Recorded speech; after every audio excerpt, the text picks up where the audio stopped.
This is James Baldwin, born in Harlem, 1924, the first of 9 children, the son of a minister. Occupation today, writer.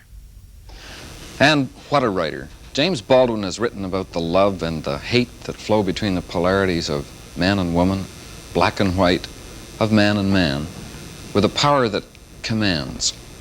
To know about America today, about race in America, about sexuality in America, about passion and anguish in America, I think you must read James Baldwin. Giovanni's Room, Go Tell It on the Mountain, Notes of a Native Son are some of the books that 10 years in Paris drew from James Baldwin. About a decade ago, he returned home to get closer to the black man's struggle in America. Today, he seems bent on escalating that war in the United States. When I walked in here, you said, what are we going to talk about? And I said, you know, the usual but important things. You kind of said, A, that was depressing, and B, you weren't sure it was worthwhile. Well, there are days when you feel that way, you know. One gets tired of talking because no one's listening, you know. It's inevitable one would feel that, you know. And a lot of black people have simply turned away from any effort at any kind of dialogue, and from the bottom of my heart, I really cannot blame them, because one gets weary of trying to explain to people who don't want to hear it the dangers which you and they are running. One gets weary of trying to convey an experience which is really in some sense antithetical to the American, to the Western pretensions. One gets weary of trying to confront the people with the necessity of assessing their own history, which is what has brought us to this place. And if people don't want to do it, you finally say, well, you know, I don't care what you're going to do, I know what I'm going to do. And that's where we're at now? That's where many of us are at, yes. So it's likelier to get worse than it is to get better. We've been saying that for years. If I may say so, I did write a book called The Fire Next Time, which means that people bought, which obviously nobody read.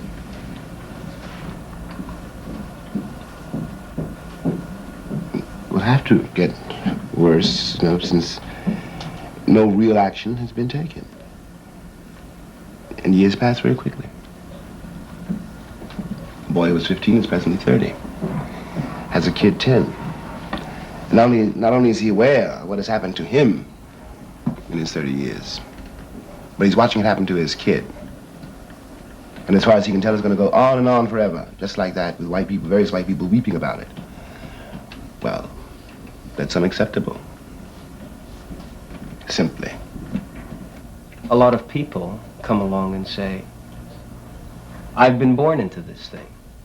You know, I don't actively support it, I'm not sure I like it. And you still use that generic you, so that a very liberal response is, this is grossly unfair to me as an individual. I'm not trying to be unfair, but, you know, it's, we were all born into it. And, you know, I know many people actively don't support it. You know, I'm not condemning you, in fact, any more than I'm condemning me. My point is, you know, my point is simply that since we were born into it, and since it manages both of us alike, there's something we have to take some responsibility for doing something about it. I'm not really talking in racial terms either. You know, one of the delusions of the century is that this is a race war, but it's not. It's the mask for, in this country, for a kind of civil war.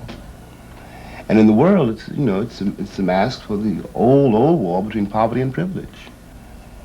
And it's complicated here by the fact that really when one's living through, I think one's living through the end of a doctrine, you know, the doctrine of white supremacy. We are living through the last days of the white Christian European dominance. What is coming after, I have no idea, and I'm not at all persuaded that what comes after is going to be any better. But doctrines had their day, and this doctrine has had its day. That is what it comes to. Of course, the shape of the future, you know, will be something for our grandchildren to deal with, because we will, you know, it'll be a long time working out. But a great deal, I think, does depend on what we do now. I think we could minimize some of the damage, you know, minimize some of the bloodshed, minimize some of the confusion. So if we're talking about possible solutions to a condition of life in 1968, it's not so much what I can do as a white man, but what I can do. Yes, precisely. Yes. What we can do. You know, to save something which we have in common, to redeem something which is our common humanity, which is all I'm ever really talking about. And it's true I'm talking about it from a very particular vantage point, because I would know more about black boys and girls on the streets and in jail than you would, because I'm one of those boys. And, you know, that's where I come from. I know what's happened to me, and I know what's happened to them. But that also means that I know, since I know that, I know something which you don't face, you know, really, about what's happening to you, because it's being done in your name, you know. Sometimes actively, you know, with your consent. Most often, without your consent and even without your knowledge, but it is happening every day. And whether or not you know it, you know, one doesn't know what kind of hurricane is building up in the east or the west right now, but nevertheless it's building. And one day it hits. And all I'm talking about then is, you know, is the effort to be conscious, to at least know what it is that hit you. Does that make sense to you? Yeah. I guess at the same time, I'm also wondering how you relate now to some of the people who are probably standing over your right or left shoulder, you know, some of the other people in the civil rights movement, or the black nationalists, Black Panthers, Stokely. There's nothing really to be said about Stokely. You know, I've known Stokely for a very long time. Everyone overlooks the fact that Stokely was, you know, was a very, very, very long time walking up and down dusty highways in the Deep South, trying to get people to vote.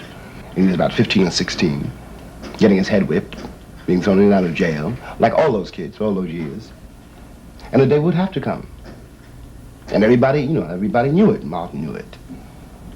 When the breaking point would be reached.